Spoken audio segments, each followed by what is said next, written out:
Hi friends, எல்லாம் எப்படி இருக்கீங்க? இன்றைக்கி நம்ம கோதுமை மாவு வச்சு ரவை இல்லாமல் வெண்ணெய் எக்கெல்லாம் இல்லாமல் ஒரு கேக்கு செய்ய போகிறோம். சாக்லேட் ஃப்ளேவரில் செய்ய போகிறேன், ஒயிட் சுகர் இல்லாமல். அதுக்கு என்னென்ன தேவைன்னு பார்த்துடலாம். நான் இப்போ 1.5 கப் கோதுமை மாவு எடுத்திருக்கேன்.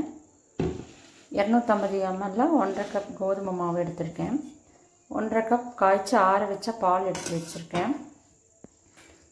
1 கப் ப்ரௌன் சுகர் எடுத்து வச்சுருக்கேன். 200 ml ஸ்மெல் இல்லாத ஆயில் எடுத்து வச்சுருக்கேன். சாக்லேட் ஃப்ளேவருக்காக 3/4 கப் சாக்லேட் கோகோ பவுடர் எடுத்து வச்சுருக்கேன்.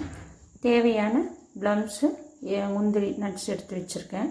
ஓகே, இப்போ நம்ம இதை எப்படி பண்ணுறதுன்னு பார்க்கலாம் வாங்க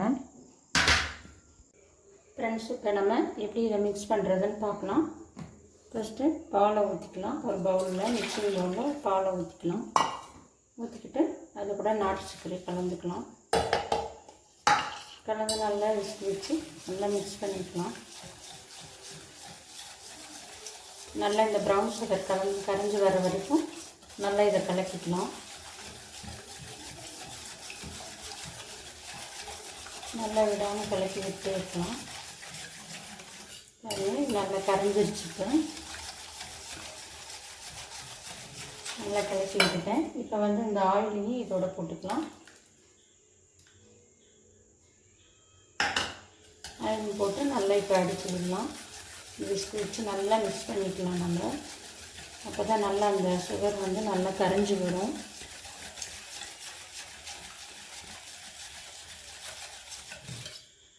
சுகர் வந்து நல்லா கரைஞ்சி வந்துடுச்சு.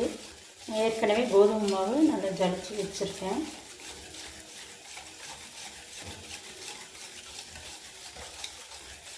நல்லா இது கரைஞ்சி வந்துடுச்சு. சுகர்லாம் கொஞ்சம் கூட இல்லாமல் சுத்தமாக கரைஞ்சி வந்துடுச்சு.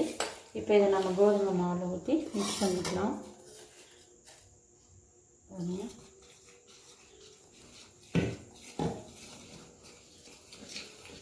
நல்லா அப்படியே கட்டி இல்லாமல் நல்லா கலந்து விட்டுக்கலாம்.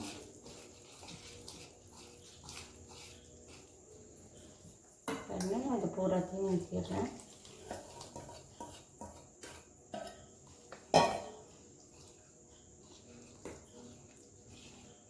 நல்ல மாவெல்லாம் கலக்கி விட்டுக்கலாம்.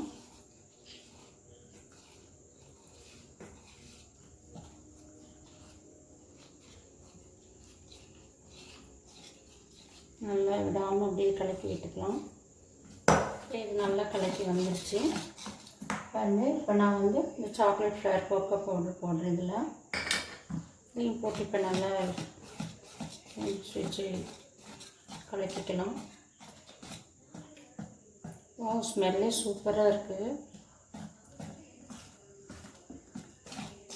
நல்லா கலக்கி விட்டுக்கலாம். இதையும் போட்டுட்டு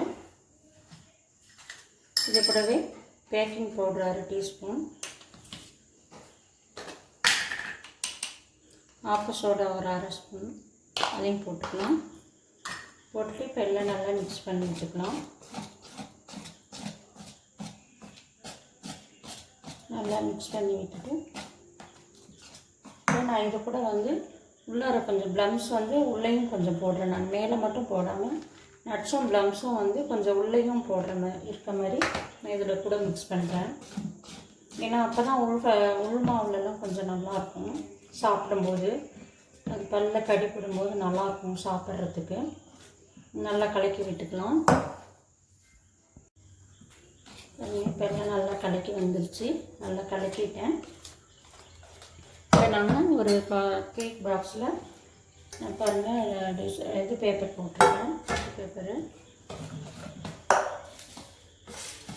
இப்போ இதில் நாம் இதை ஊற்றிக்கலாம்.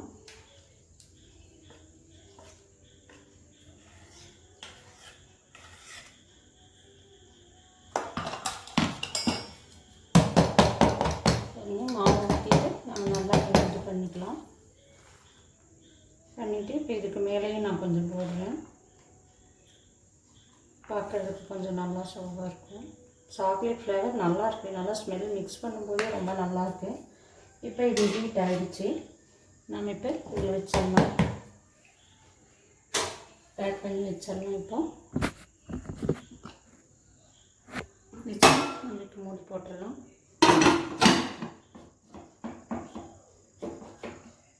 லோ ஃப்ளேமில் வச்சிடலாம். ஒரு 45 மினிட்ஸ்க்கு அப்புறம் எப்படி இருக்குன்னு பார்க்கலாம். ஓகே ஃப்ரெண்ட்ஸ், இப்போ கேக்கு நல்லா பாருங்கள் வெந்துருச்சு. நான் பார்த்துட்டேன், வெந்து ஆயிடுச்சு. இப்போ இதை எடுத்து பிளேட்டில் போட்டுடலாம். பாருங்கள், நான் கீழே வந்து டிஷ்ஷு பேப்பர் இது பட்டர் பேப்பர் போட்டிருந்தேன். நம்ம அதை எடுத்துடலாம்.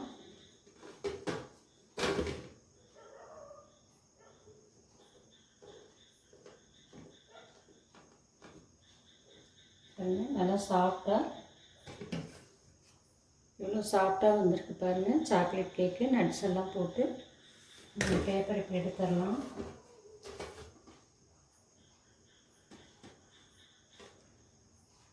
சூப்பராக இருக்குது. ஃப்ளேவர் நல்லா டேஸ்ட், அப்படியே சாப்பிட்ட மாதிரியே டேஸ்ட்டாக இருக்குது. அப்படியே பாருங்க, இப்போ கட் பண்ணலாம்.